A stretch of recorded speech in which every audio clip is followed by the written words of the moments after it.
All right. Hey guys, it's Turok. And today, the new One Piece chapter came out a day sooner than I expected, but I'm all for that. I'll be pretty busy tomorrow, so I'm quite happy that I did this. It came out when it did. So, last chapter we had a interesting events happening where after realizing chapter 2 before the last one that Vegapunk Stella has disappeared, the Straw Hats and that they're trapped inside the lavosphere or whatever, the upper lab of Egghead Island. The Straw Hats and other satellites decided to break up into groups and to go look for Vegapunk Stella. They knew that from, especially from Luffy, that Bonnie was chasing Vegapunk around, and Luffy was unable to track down where they went off to on his own, trying to go around the lab. But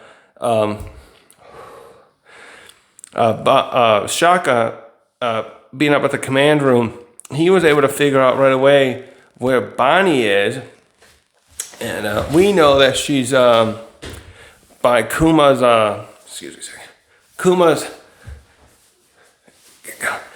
By Kuma's memory bubble, and so Shaka's like, okay, we know where she is, but I can't track down the Stella. So they all broke up into groups. In the last chapter, we saw them all separated. We had Nami with Edison and Brooke, Nico with Chopper and Atlas, and Lilith was with who was that? York and Lilith were together with Usopp and was that Frankie? I think so, yeah. And everyone was looking around, and Stussy was with Sanji and Jinbei. That was Hoot, of course. And the events turned more because and we saw that Pythagoras been attacked, and we didn't know by who. And the others, the group that Lilith, York, Usopp, and Frankie, they find Pythagoras and saw he'd been attacked. And in the process, while he's trying to explain what he's discovered, which was probably just that the Seraphim attacked him, as the S-Snake goes and attacks York and turns her into a stone. By the way, here, I noticed that so far Vegapunk has been taking the clones he has of the Seraphim that he have here. He has been making the ones we've seen present. He's taken he's been giving them Devil Fruit powers. We've noticed a Devil Fruit power. It looks like two of them. They probably only can each have one Devil Fruit power per their body, much like regular human beings and fishmen and on the like can. It looks like Vegapunk has been giving them the same fruit power of their owner. Maybe that's for some kind of compatibility. But we find out today that we saw with S-Snake, he gave him a different Devil Fruit power, because Jinbei doesn't have a Devil Fruit. If he did, he obviously would not be able to do any of the swimming, even if he is a fishman, because no matter who eats a Devil Fruit, even if you're a fishman or a mermaid or the like, you no longer can live a life in the water. You become an enemy of the sea. That's very interesting to think about, actually, with the idea that merfolk can eat that and have the same problem once you eat a Devil Fruit. Because that's what Jack is like too, correct? I think he's a fishman, and he ate a fruit that turns him into a mythical or ancient zone, So on that note, I was just thinking, that it was interesting that when it came to Boa and Kuma's Seraphim, Vegapunk has given them the exact same fruit that their original persons they're modeled after have, but not with S-Snake. And as we see today in today's chapter, he has given S-Hawk, Meat Hawk's Seraphim a devil fruit as well. And he chose wisely, I would say, whoever chose it specifically, whether it's Stella or one of his satellites, wisely in giving what he gave to S-Snake and to S-Hawk. Sorry, I knew I had a little thought. So we ended the chapter off at the end with we ended the chapter 2 with finding out that as well as being locked into the upper lab, someone's taken out the cameras, the Denden Mushies that is, and the cameras are being taken out, and someone's attacking them. And Vegapunk figures out that it must be another Vegapunk, because it's no longer, when they try to order it to stand down, Shaka and Lilith both realize this, specifically when they try to order it to stand down, the ones they see, they won't listen, meaning someone else has given them a command. It must be Vegapunk. I was just thinking for a second, what if Stussy was doing that? But she is lower than them in the hierarchy because she's got one of those command chips or whatever it's called. So they would have listened if when Shaka or Lilith gave those commands, or both of them. So we left off with that, and we saw specifically of interest that the S-Hawk and S-Bear, they barge into the command room at the end of the last chapter, and they're gunning for Lucci and Kaku, according to Zoro. So whoever's ordered these things clearly wants to have these government agents removed too. So this is of interest to me because I was thinking about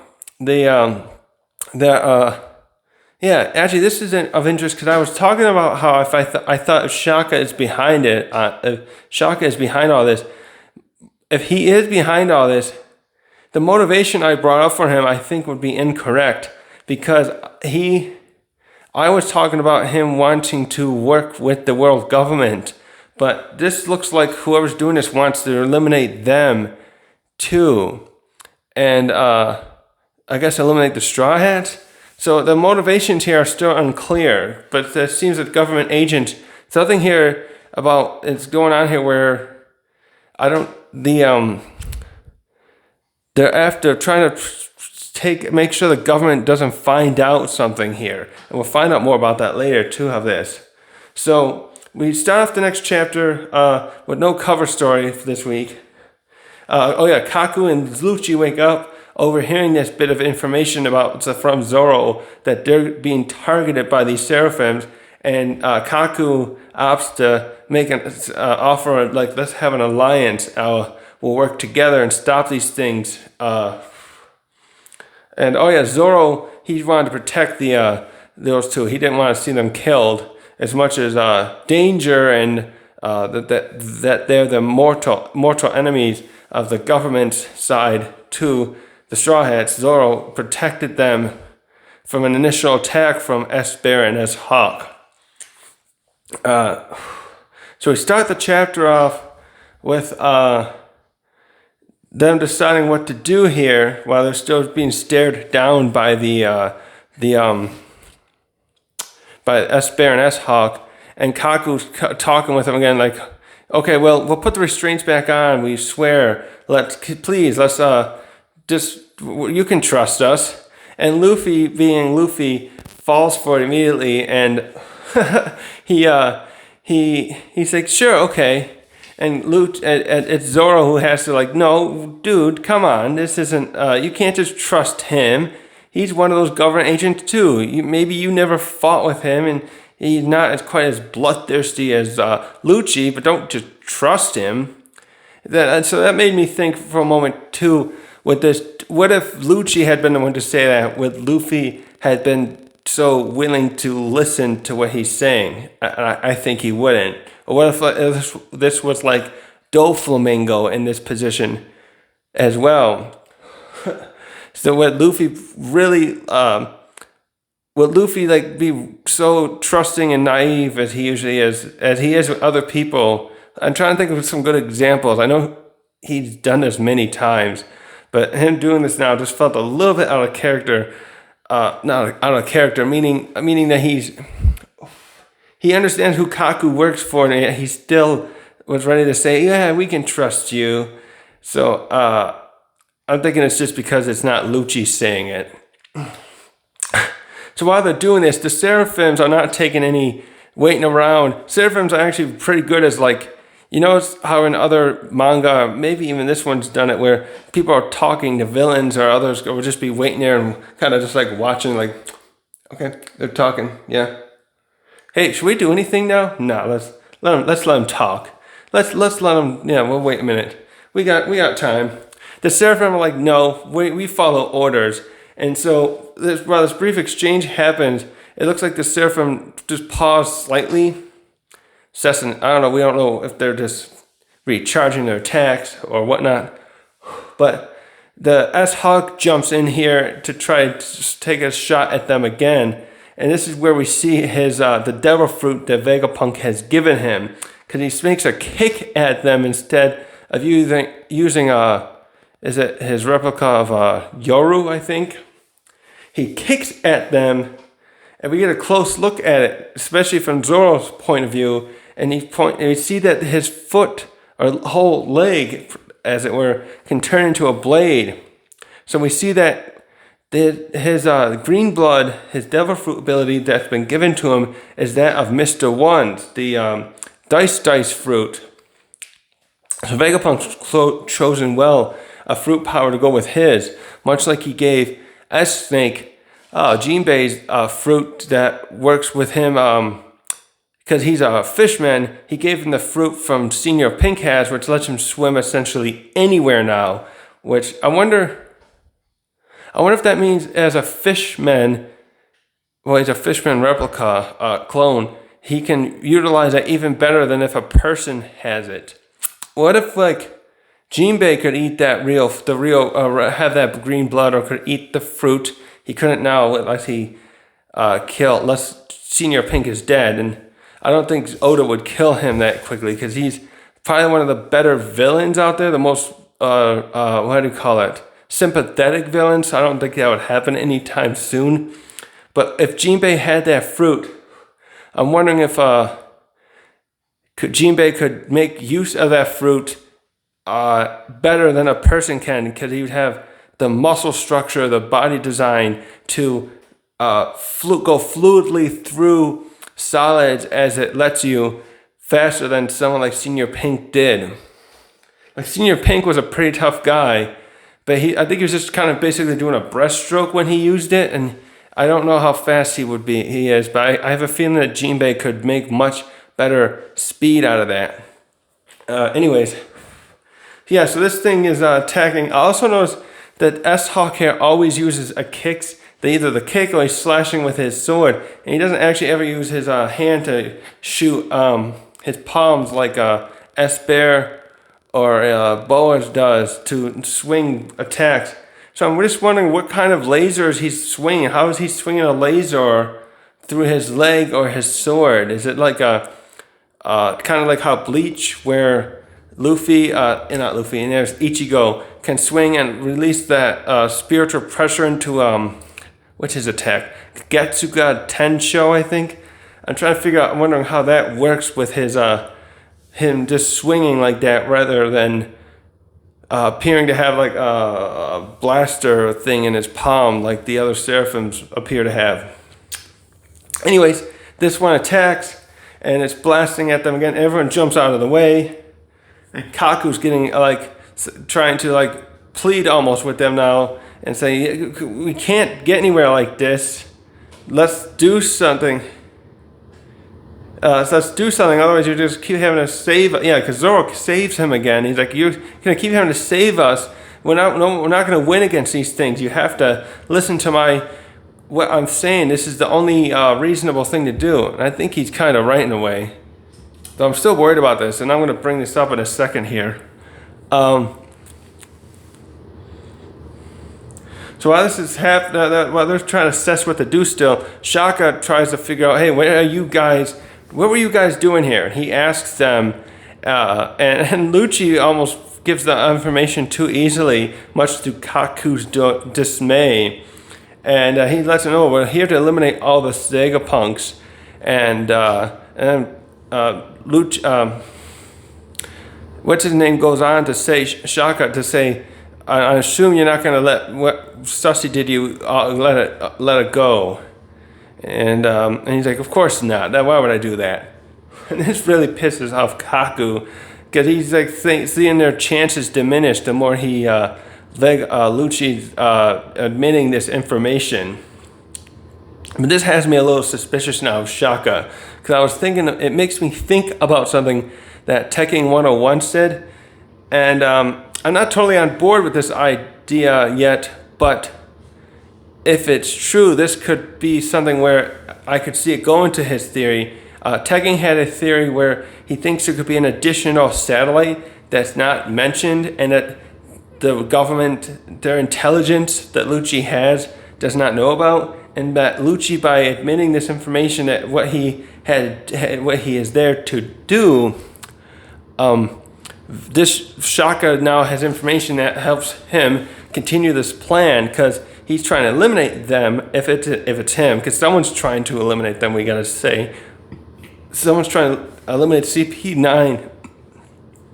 So I'm a little concerned about Lucci being too honest. In the long run, it's more detrimental to them, because if Shaka, or maybe if someone else is even listening, that they're gonna know that their plan is kind of intact, because they have an unknown, what would you call it, unknown quantity. They know more that the government doesn't know, that they can use. So when you have, like, a hidden asset, that's what I'm trying to say, something like that. This might make it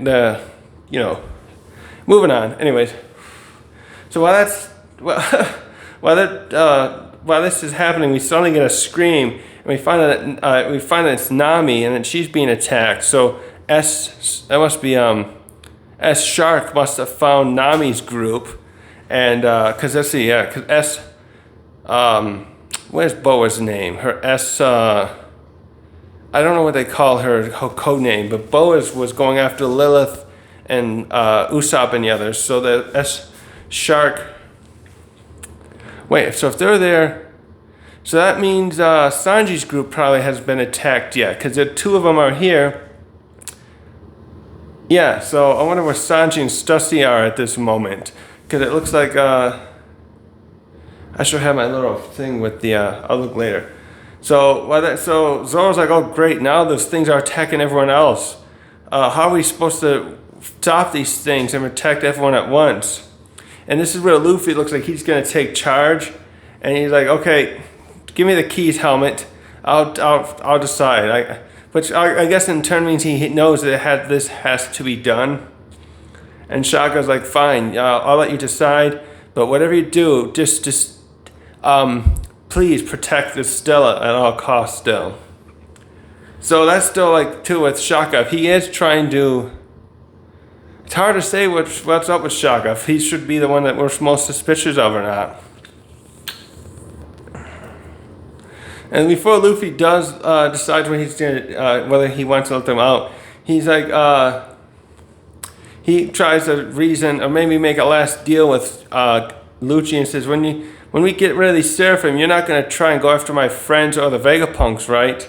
And Zoro's like, of course he's not gonna. Lucci's not gonna tell you it's gonna lie to you. Lucci's like, Lucci falls right into this. We can see here that Lucci's kind of the same as Luffy, and he can't really lie at certain times. And he's like, of course I'm gonna come after you guys. That's my order. Not my orders. He's just showing how pissed he is. That's basically a straw hat. So he's like, of course I'm going to go after you guys. I don't care what order. I'll get all of you. And Zoro can't believe that Lucci fell for that. Not really helping the situation. Actually, this does prove what I thought earlier. As Lucci is saying that to Luffy kind of grimaces back at Lucci, showing that he knows he can't trust him at least. So it was really, I guess, with Kaku saying that before, that Luffy was very trusting of him. But if the person is someone like Lucci, or I guess like I said with Doflamingo, he knows those people are how devious they are, how dangerous they are, and he won't trust them. So I'm glad Luffy impressed me here, because Luffy's trustworthiness, the way he did it earlier, is one of the things that nags me about him, that annoys me.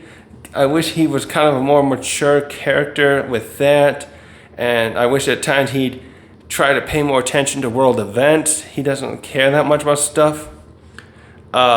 He wants to kind of just live so carefree that he doesn't want to know current events, basically. And that is just something I find a little almost unacceptable, that you should know what's going on, especially someone in his position who's trying to achieve this dream that has so many other players in it, that he would need to know who else is doing what.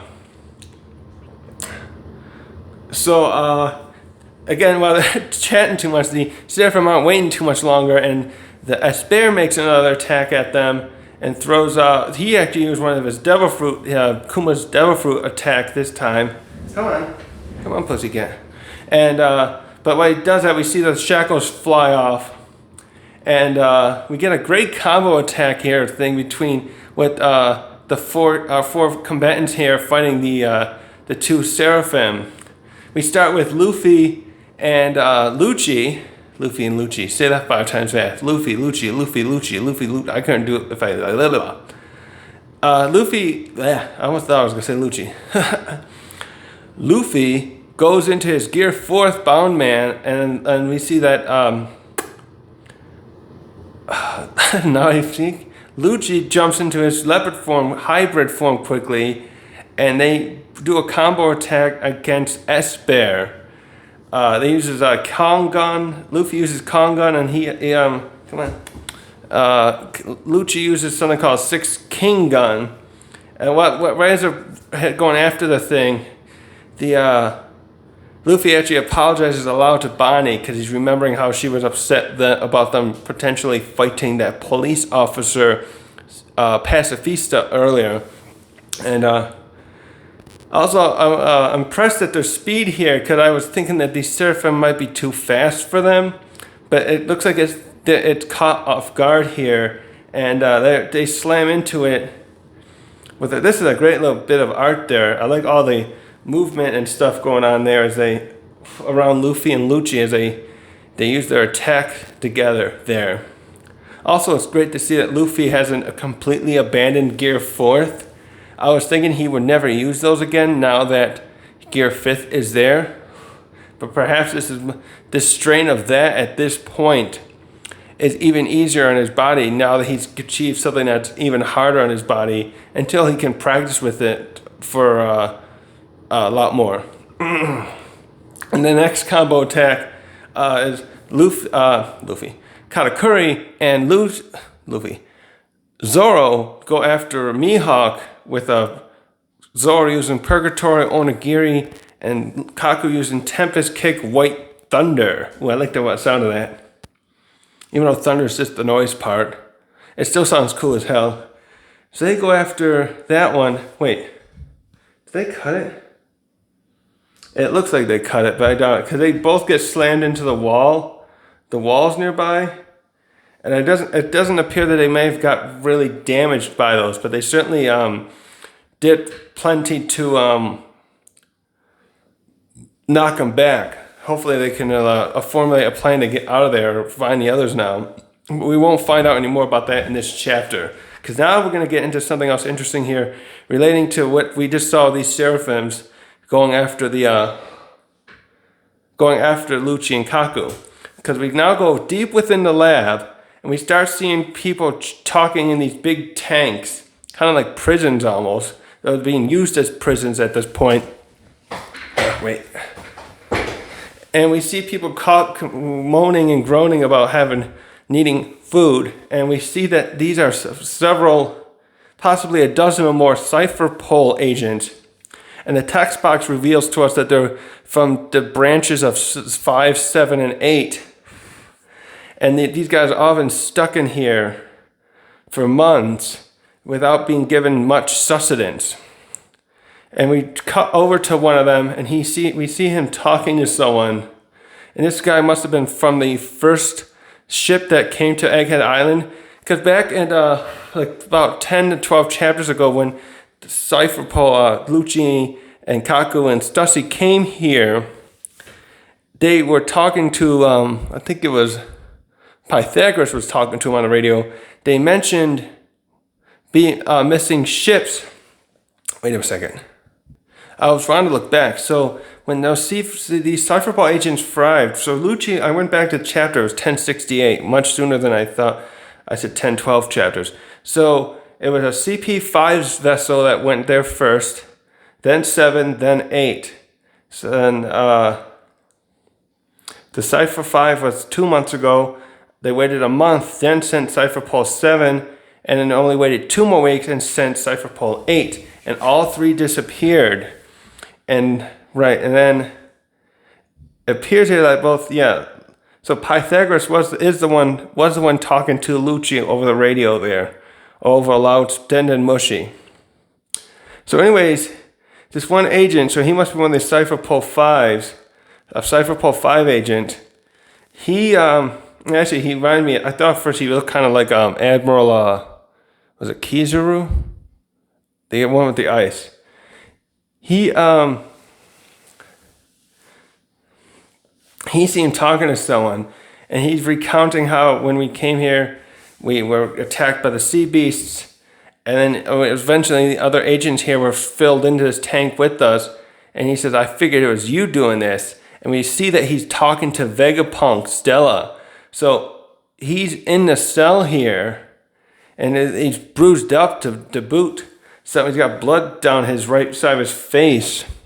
And this guy's saying, I thought you might have been the one behind this. And Vegapunk's, I had no idea to think this was happening right under my nose. And by the way, too, he's got handcuffs on him there, which I guess, right, I bet that's because with his devil fruit, that's meant to weaken him so he can't think his way out of this, can't access his brain. Ooh, that's smart, whoever did that. That's probably why. It's probably the Sea Stone handcuffs. Sea Stone prison. So, Vegapunk is musing here how something weird's going on here. That this whole affair has been, that this has been baffling from the start because someone he mentioned how someone leaked information about him studying the poneglyphs, that he was keeping this tight, he was doing that very secretly, and that should not have been possible. And now the stuff that's happening now, obviously. So that's interesting. So he's suspicious now. I wonder who he's suspicious of. What does he know that would make him able to, can he deduce if it is one of his satellites doing this? Oh wait, I have one more thing to look up. So we get a brief cutaway here. We're showing Egghead Island, and we see some radio communications going on. Someone informing somebody else about the 100 ships from the G9 branch being deployed to Egghead Island, and it being acknowledged by the person on the other end. So I'm thinking that might be involving whoever's relaying it to Kizaru. So that's quite a sizable force here, because we saw only I don't think we've ever seen that many ships together. We probably saw, what was it, 10 of them? The battleships at O'Hara? Not O'Hara. Well, probably, did they show all of them in the flashback? I'm thinking about Enies Lobby specifically. We saw all of them there. So now we cut though we cut over to the last, the very last scene here. We get this is. Yeah, the Vegapunk, not Vegapunk. Oda knew how to hang up with something interesting again. as we get this scene of a ships at a port, and the text box just tells us it's at a bar here, and it doesn't tell us where it is yet, but we get some interesting little clues that informs us later of because the two ships there, they look like they're pretty good sized ships, like the same size as the Sunny or thereabouts, and this bar, it looks bigger than the two combined. And we see a little argument going on, or the text of it, of someone asking one of these, obviously one of the sailors or pirates here, about take me with you. And we get to see a silhouette here. And based on this argument, we can guess right away what's going on. And we see this the other person saying, no way, I'm not taking you with me. You're a hot-headed little kid, and I can't take you. What does that remind us of? So we see the little kid, and he's got a Viking hat on, classic Viking hat. I wonder what that means. So he sits at the bar, and the bartender is like, don't stop doing that. You're gonna make all the other captains jealous. Wait, and he's like, no, I really look up to the chief. I'm not gonna stop. I guess he won't give up his asking, I suppose. And we see in the background some other people partying there. And so the scene changes here, and we finally see for sure that this is Shanks here that the kid was arguing with. It's because someone comes into the bar, one of his subordinates, and says, that bastard's finally actually going to come attack us. So far, he's just been scrapping with our youngsters. So he's like, what do you got to do? This is going to turn serious soon. And Shanks again, he's using one of these giant, another clue, he's using a giant sake cup, kind of like the one I think he had when he sat with Whitebeard and they drank together on Whitebeard's ship back 2 years ago. And Shanks is like, dang, this is some odd timing. I don't know if this means it's good or bad. And he's like, oh well, I guess I should have maybe gone off sooner, but I was having too much fun catching up with everyone here.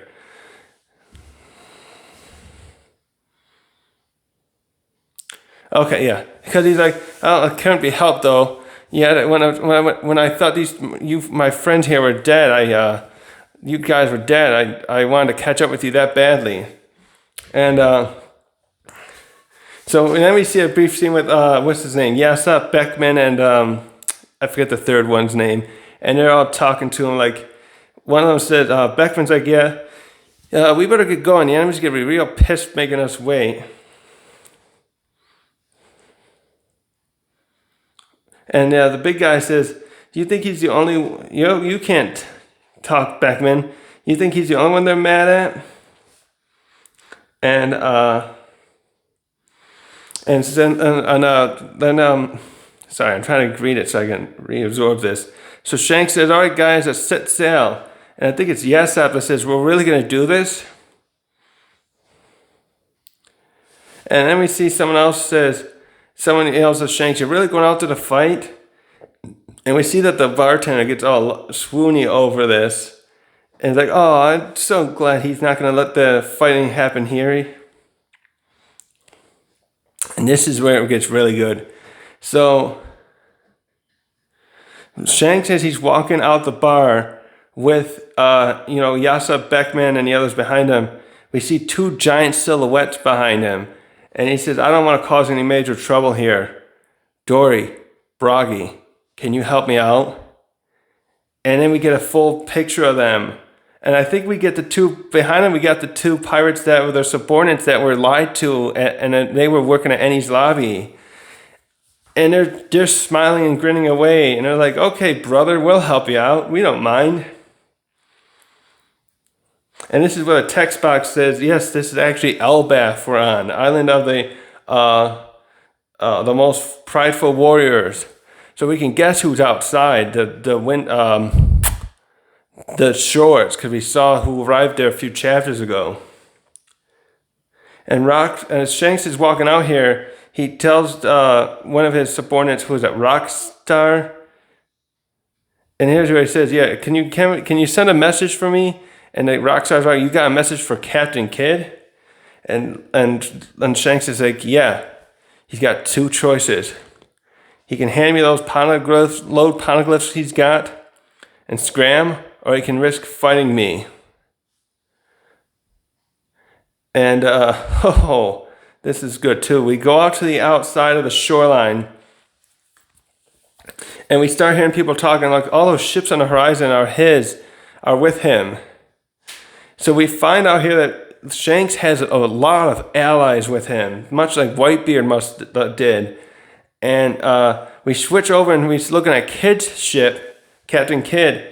I think this is we got someone there briefing him, one of his subordinates, and saying they're all allies of Captain. They're all allies of Red. Those ships are all allies of Red here, and they're all big shots that are sworn to the Emperor. And I think that must be Killer telling him this, actually.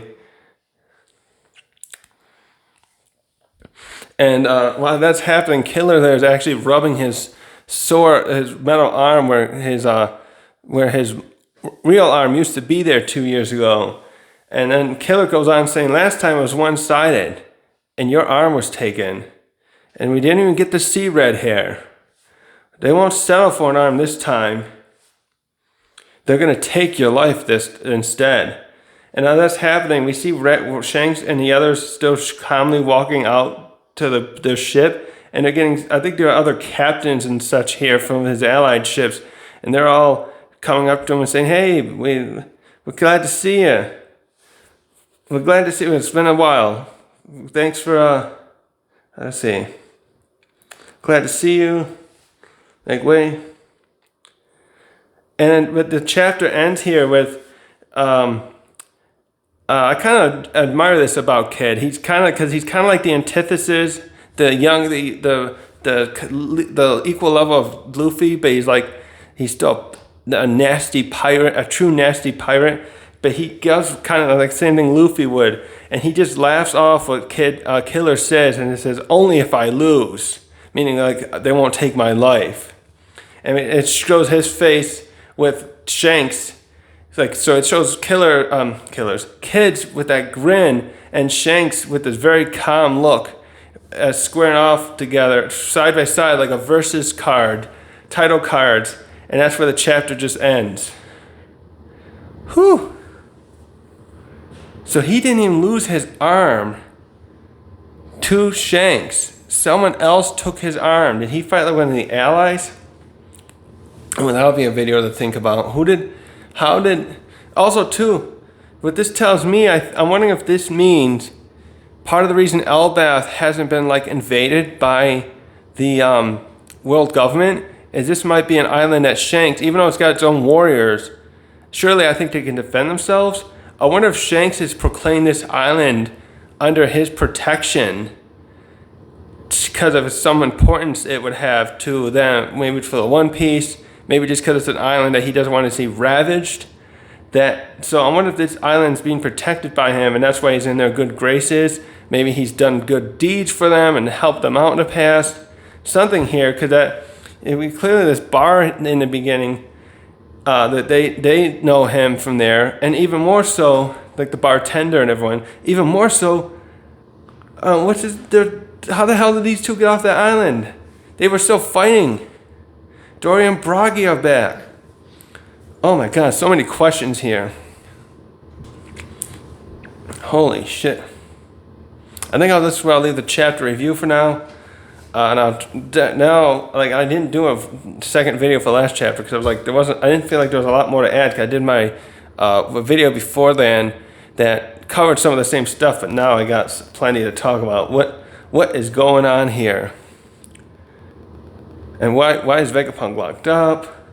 Also, one more question: whether the Seraphim's probably going to actually kill Kaku, and if they would have been able to get to Kaku and Lucci, I wonder, without Zoro and Luffy seeing it, would they have killed them, or would they have been taken and thrown into this cell it's not really a cell, but in this place with the other cipher pull agents, I wonder if they, yeah. So, also, what was the last thing I was thinking? Hopefully we'll see like more about the other Seraphim. That's what I was thinking about. So like, we still haven't seen any more of the other Seraphim. I'm wondering if they'll be taking part in this battle here in the future. That's something too. If Saint J comes, what if he comes onto the island and they activate the other Seraphim? There's probably 7 of them total. They made them after each warlord. Wait, who else was there they didn't do? We haven't seen one for Doflamingo or Crocodile or Moria. That's from the original warlords. I'm wondering if those 3 are still down below, or maybe they could activate them here. I'll get into that next time. Thanks for watching.